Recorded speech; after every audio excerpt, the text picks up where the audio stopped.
Live. All right. I'm Steven Sersky, and this here is my language vlog. And I thought, as beginning of September, I'm starting a new course. Actually, it's the Delta Module One. So this is the first time since I did the CELTA back in 2014 that I'm doing another ESL related certificate or diploma in this regard. and The reason I'm doing it is because the company has offered to pay for some of the fees involved. They'll pay for the course, the preparation course. They won't pay for the exam, so I have to pay for the exam on my own. Now, if you're familiar with the Delta, or if you're not familiar with the Delta, what this is a diploma for English language teaching for adults.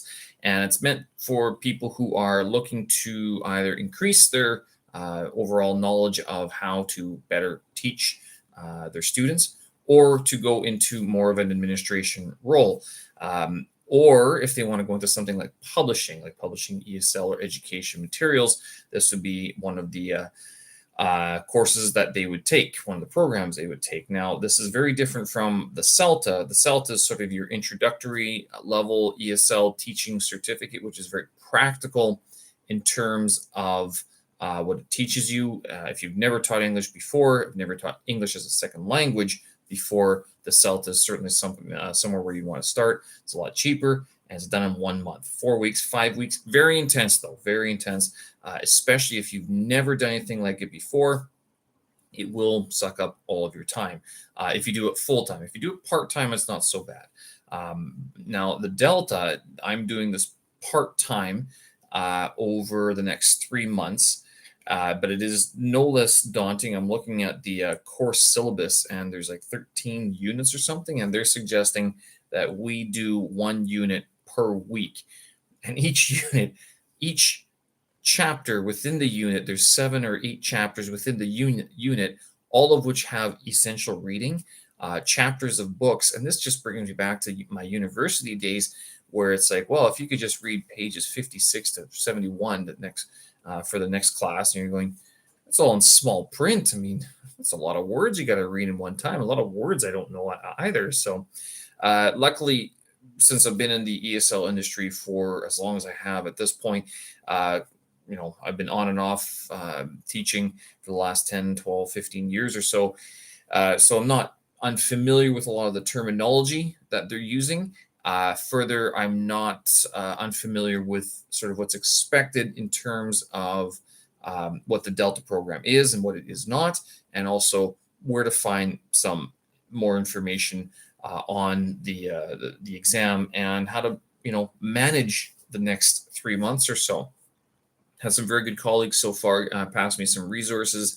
The course leader as well has also been very good in pointing us in the right direction. And we're going through the Nile people, so I'm not sure of their website, to tell you the truth, but they seem to have a very good resource center available to us. So it looks pretty good so far. Haven't had any trouble securing any of the needed books or materials to read and to study. So far, so good. Now, looking at the syllabus and going, wow, 13 weeks of this looks kind of intense. I'm going to be working full time at the same time while also studying Chinese. And I think it's one of those things that I actually I think helps me a little bit more and motivates me a little bit, is the fact that I am studying Chinese at HSK 5 level. I want to write the test again in December. And as a result, being both a language learner myself for a language like Chinese, where it's completely different compared to the other languages that I've learned or grew up with, and then also being an educator and going through this gauntlet of a lot of theory, basically for the Delta.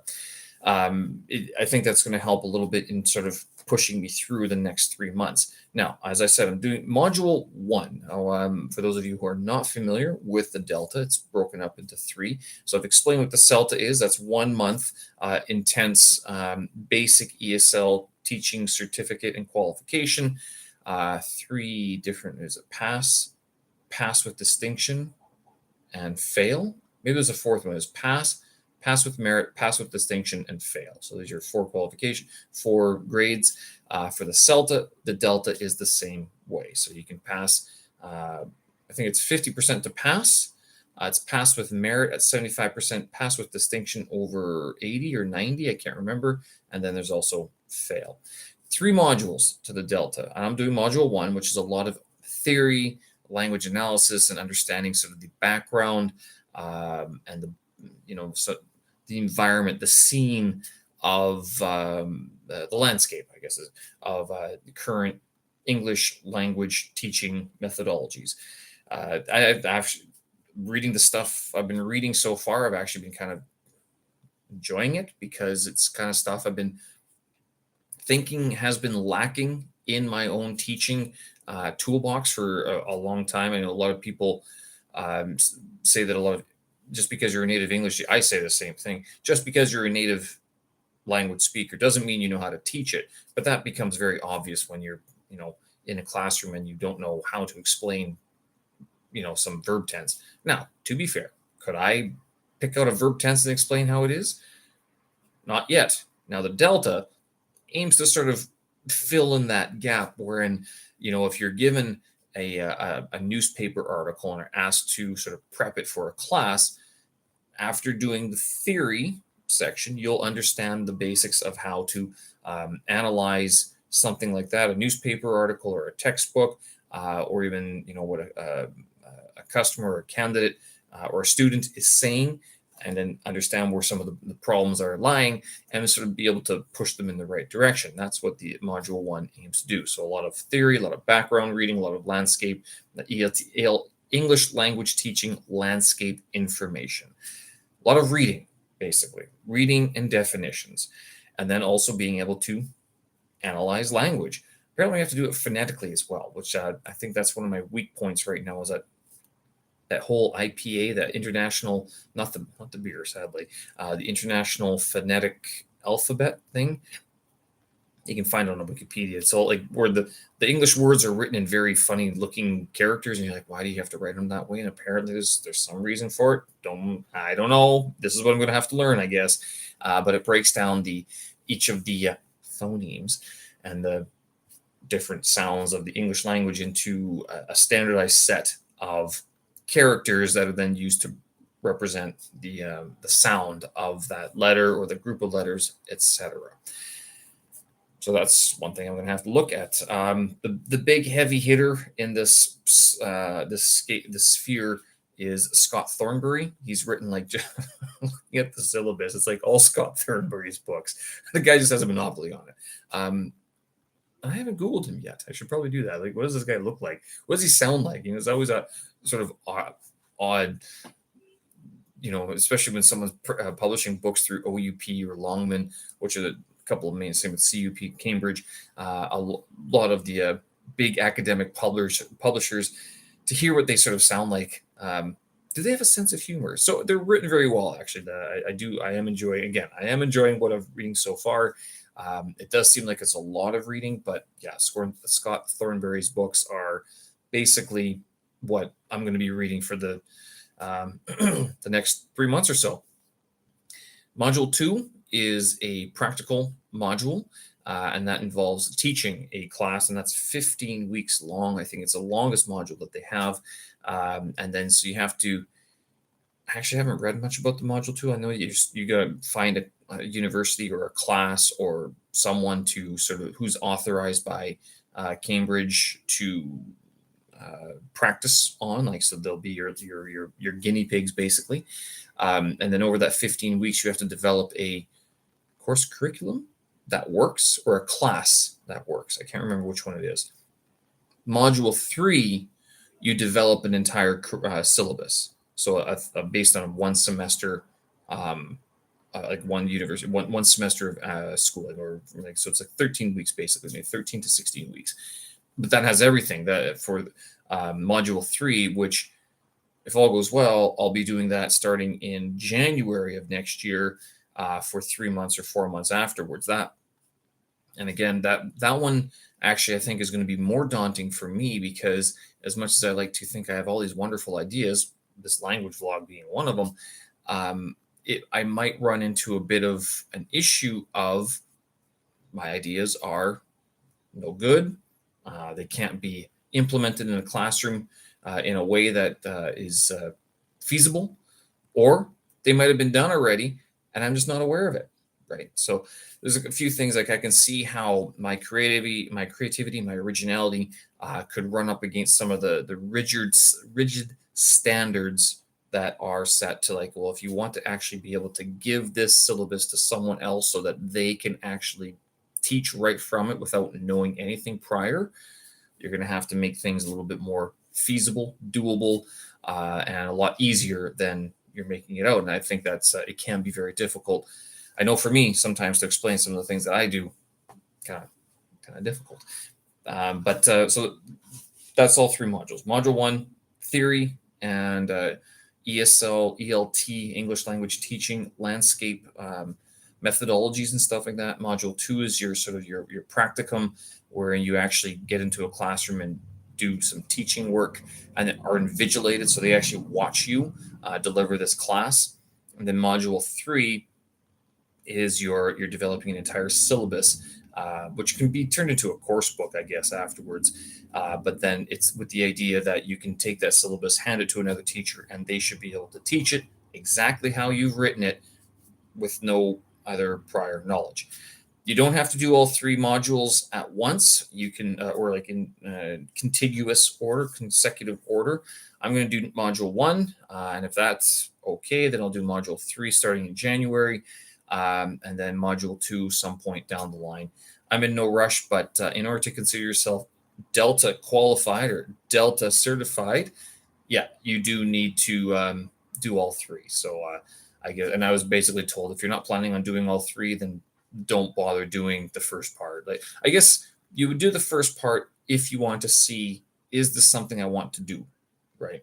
And that's kind of what I'm going with it.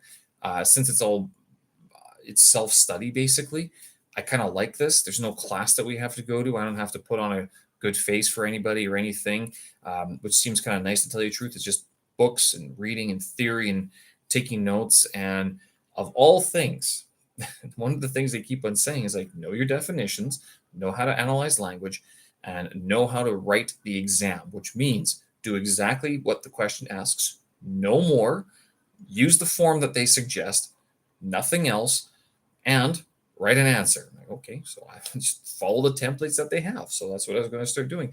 I've been looking at other exam papers, and I'll tell you, if there's one thing that quite a few other people that I know and I've talked to about the Delta Module One, who either passed or failed, because people do fail this thing, they all said just start looking, reading past exams, past exam papers. Look at the examiner feedback, because they publish these things, and these are available. You can find them online.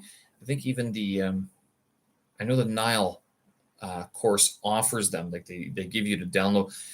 If you search for the Delta Module 1, there are several good resources out there that have all been made within the last 3 or 4 years, and all of them have links to files and folders, Google Drives worth of materials that you can download. And even before you register for a course, you'd be able to get a good familiarity with the all three modules, not just the first one, all three modules. But look at previous exam papers, prior exam papers, and start familiarizing yourself with how the exam is constructed and what's expected of you, and what makes a good answer and what makes a not so, like, a bad answer, basically. So, and it sounds like you do have to make the examiner's life easy, or the grader's life easy. Don't complicate it, and certainly don't think that they're going to give you the benefit of the doubt. That if you're trying to write so quickly, and if it asks for three parts and you give 6, thinking that they'll choose the best ones, it's not going to happen. Because, I mean, even as a teacher, I mean,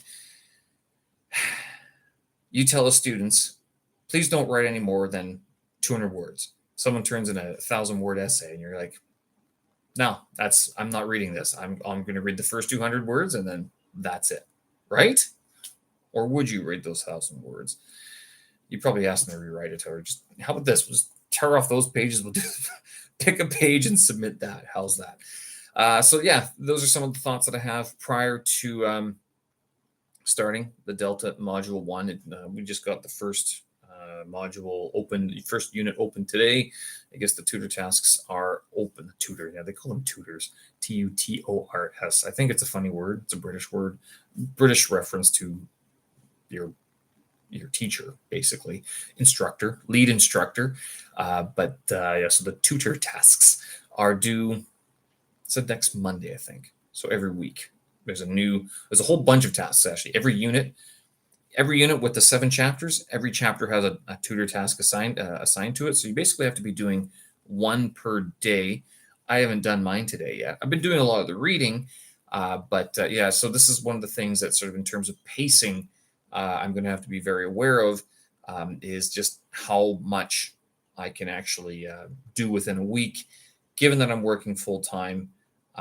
Although I have no other major social commitments, I have no other family commitments, at least that I know of just yet.